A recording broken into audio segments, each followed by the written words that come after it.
Gary Hooper Jr. to start. He needs a good shot to start it off to give him a little bit of confidence here. And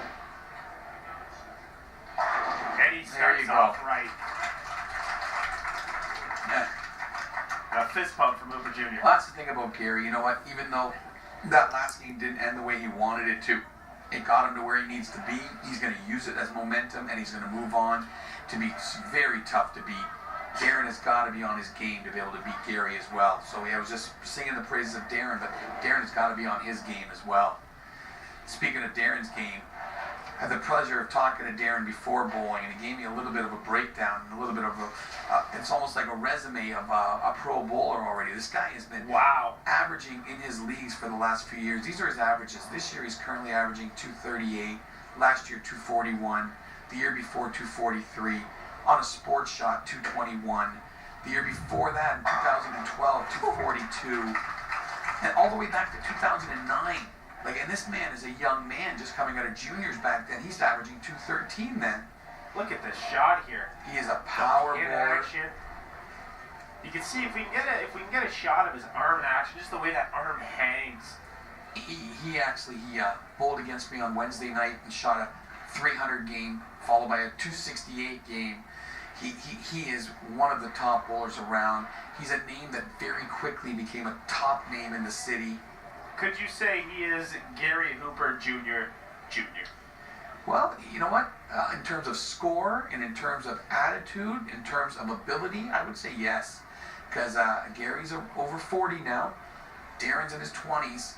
But Darren is a power player. He's a young, like a pro bowler today. Sends that ball out wide. Look at the revs on that ball. Wow. Through the pocket strong. That's why he has 42 sanctioned 300 games. He says sanctioned because he has many more in practice. He has 21 800 series already at this age. 21. He won the Molson's championship last year. He's been on the men's all-star team in Essex County in 2014 and 15. He was the bowler of the year in 2014. And then in junior bowling in the youths, he was bowler of the year on the all-star team 2008, 2009, 2010, 2011, 2012, 2013. This guy's been bowling well for a long time. Gary Hooper Jr. leaves that one pin out. And we're talking about Darren Alexander, the Molson Masters defending champion, not Darren Alexander, a PBA bowler, right? Well, for now, yes, that's what we're talking about. I just want to make sure.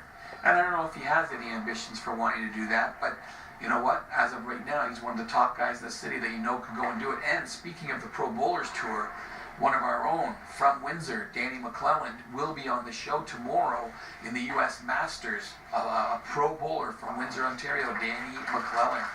Great action there from Gary Hooper Jr., getting the 9 and the spare.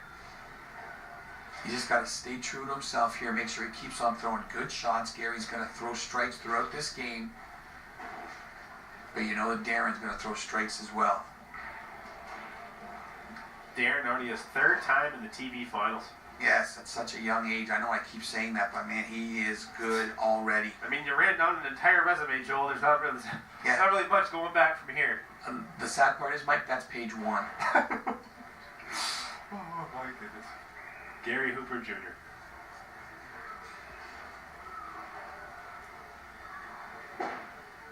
Tugged it again. Yeah. I was talking right before this match started. I was talking to Danny Aqua just down to my right. And Danny and Gary have a very close relationship. They help each other out on the lanes. They're partners. They do a lot of splitting of jackpots. And I'm watching. I said to Danny, Gary's got to get his feet to the right. And he agreed with me, but who am I to tell Gary Hooper what he needs to do out on the lanes? But as I see right now, he's just got such a tight line. He keeps on going through the nose. And he picks up the spare there, which is big. Darren can start to build a big lead here if he throws a couple more strikes. As we were talking about Gary's spare shot, he flattens it right out, makes sure he's not going to hook through and chop out one of those pins.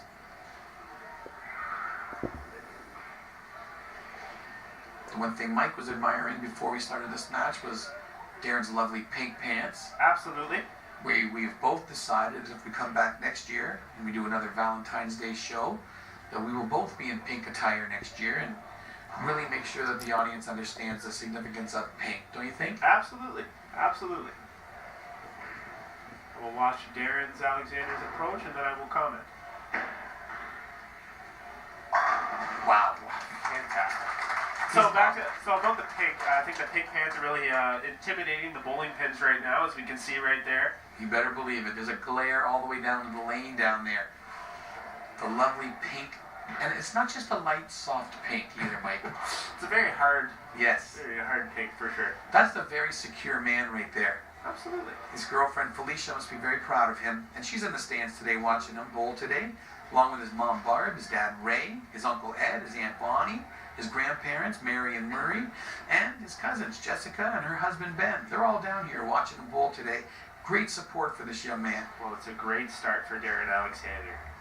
See, mentioning his grandparents there, one of Darren's favorite memories of being a young man bowling was his grandparents constantly setting up the plastic pins for him in their hallway when he was bowling. He started bowling that early. Got a little bit wide, but I think that this bowling ball he's using now reacts a little bit better than that little plastic bowling ball he used to throw down his hallway. A little bit. You see it gets a little bit wide, but as it comes back, solid strike. Nice. I have to agree, though. I think the plastic ball really just doesn't get that kickback that you'd like to see. And it's tough, it's tough to get a lot of revolutions on that ball. But we all bowled on that set when we were younger. Let's see, Gary Hooper Jr. He's throwing such a tight line there.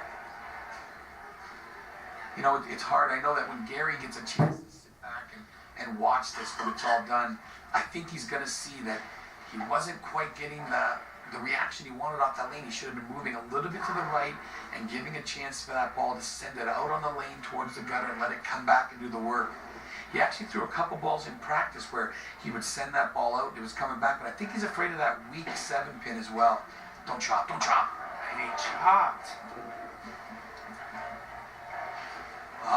You hate envisioning that, but you saw it when the pins hit the deck right there. The 7 pin had moved over just a little bit, enough so that when that ball had enough room to fit right in there easily and chop it out of there.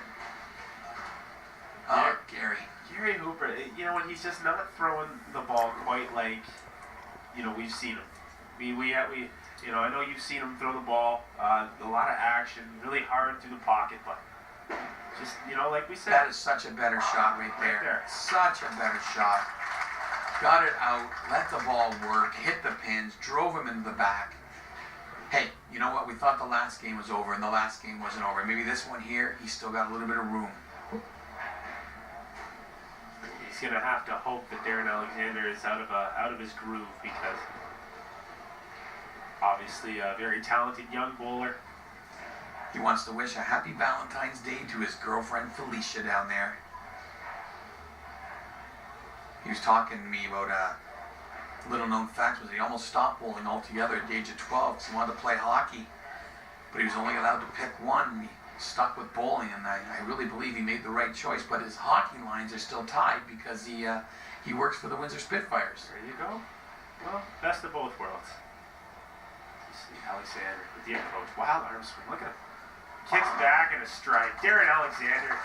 Darren's a guy that can play any part of the lane on any given day. Like when he bowls on Wednesday nights, he uses the outside of the lane. He gets the ball out, like inside the first arrow out. He's on the first, second board. Here he is inside more. He's throwing that ball more. Starting at about, I believe he's laying the ball down around 20, letting it go out to inside of 10, and that ball's coming back strong. A 5-bagger to start off here in the semifinals of the Molson Men's Masters Bowling Classic. It's the Open Finals on TV Kojiko, and we're glad you can be with us. Darren's really become a part of the bowling community. I know it's always tough when you first come out of juniors to and embrace right into that league and embody yourself into the adult leagues. But he started off, you know what, you have that little bit of that junior mentality and that competitiveness, that edge. You don't really get out there and make those friends. But now he's really starting to change his ways and become part of the group out there, and he's doing a great job. As you see Gary Hooper right there. That's what I love. That's a veteran. Gives him a high five. Absolutely. Tells him great shot. There's another person in the background over Gary Hooper's right shoulder right there. You see Dolores McCartney, who ran the junior program at Super Bowl. Her daughter Karen beside her. but she ran the junior program at Super Bowl, was Gary's coach when he was a young guy, and was just such a great influence on so many young bowlers in her day. Hooper splits. The look on his face just shows you it's not his day. Today's not his day.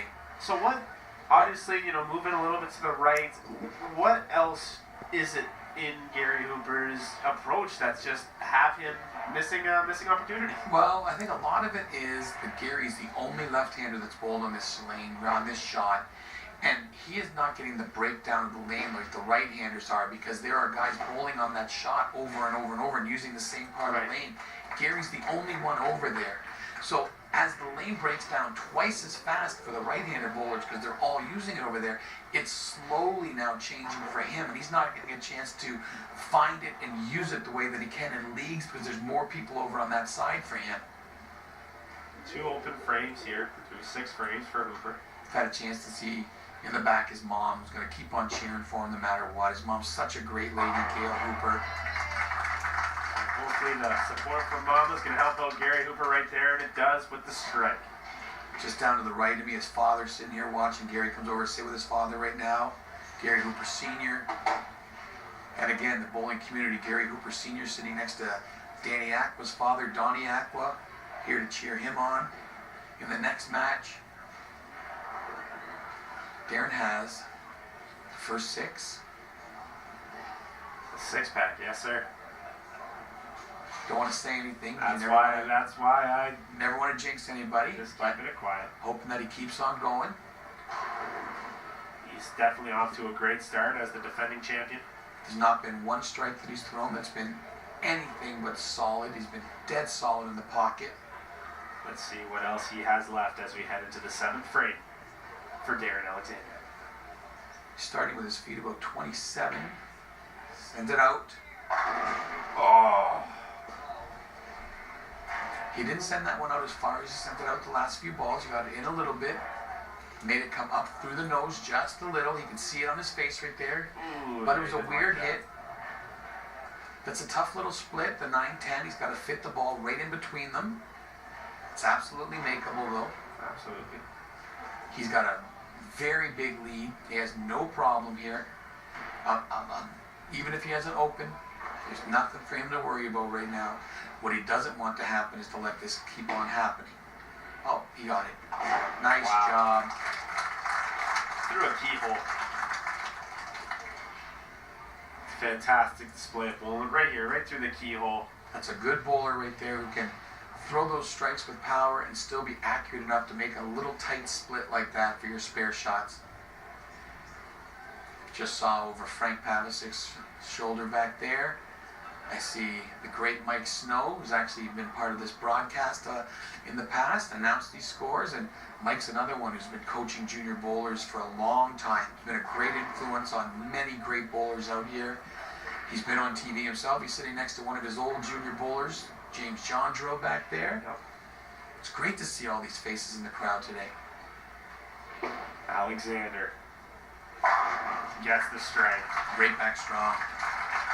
One thing I've also noticed, Alexander, when he's going for that second attempt, he uses the, we talked about Spider-Man with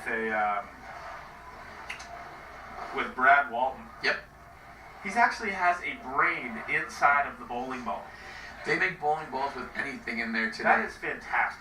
And if you asked Felicia, she'd probably say that's the only brain that Darren has these days. I think you heard you. Oh, Gary. And Gary gets the strike. Nice reaction from Gary. He knows that's not the best shot he wanted to throw. Gary is not bowling the way that he should be bowling. Gary's a much better bowler than this, and anyone that knows him knows that, any day Gary is a guy that's going to come out and shoot 230, 240, but right now it's just not the conditions that he's going to excel at. Well, it's good that, Gary Hooper's got a smile on his face. Joking with Darren. Couple of strikes. Get back. As long as he gets back in that rhythm. There's Gary's good friend behind him there, Matt Grimmel, got his toque on. That's a good shot. Hooper. Strike. That's a good shot. Gary can bowl 212. He strikes out. Darren just needs to get pins and the next 2 frames. That's all he needs. He's got this well in hand. A couple other the achievements that Darren Alexander has. So page had 2 so of the far. resume. Let's see. He has achieved the high average for a youth bowler in Ontario in 2011, 2012, and 2013. And in 2014, he had the high average of any bowler in men's bowling across Ontario with a 241. He's a 5-time Youth Bowling Tour gold medalist. His youth achievements are so long, you would not believe it. This boy has been bowling so well for such a long time. He is a guy that is on his way that I truly believe if he wanted to make a run at it right now, he'd have a chance to bowl on TV every week on the Pro Bowlers Tour if he put the work in. Well, I'm telling you right now, this boy that you mentioned is bowling and is shining above men.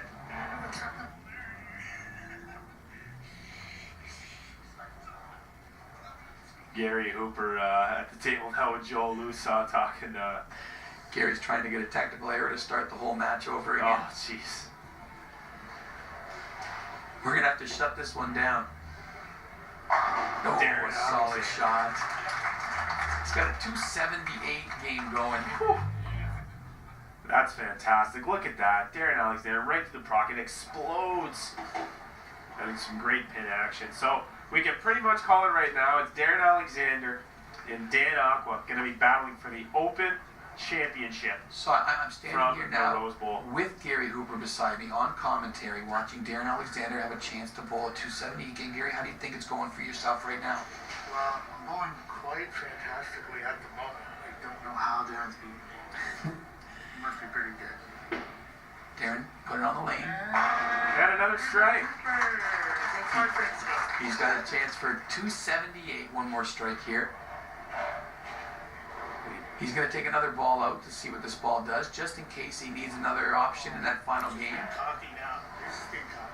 Gary Hooper not liking the antics from Darren Alexander Actually, as we head into the 10th frame. Darren said that no matter what ball he uses, he could beat Gary Hooper. On any given day, I think he said. That's right. I thought he was going to switch hands this ball, but... If he's going to stay with right-handed. Let's see. Darren Alexander. The 10th frame, and another strike. What a great ball. What a great game for Darren. Fantastic.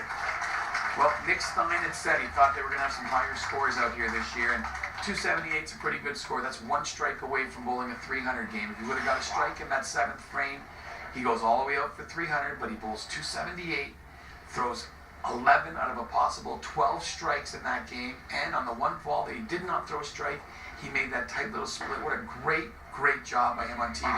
Gary Hooper loosening up. The color analyst he is, and Gary Hooper. Yes, that's right. He came over here, did a little bit of commentary for us. Always the entertainer, Gary Hooper. Big lefty, and obviously a career that has been very, very good. 5-time in the TV finals. And won't be his last time in the TV absolutely finals. not.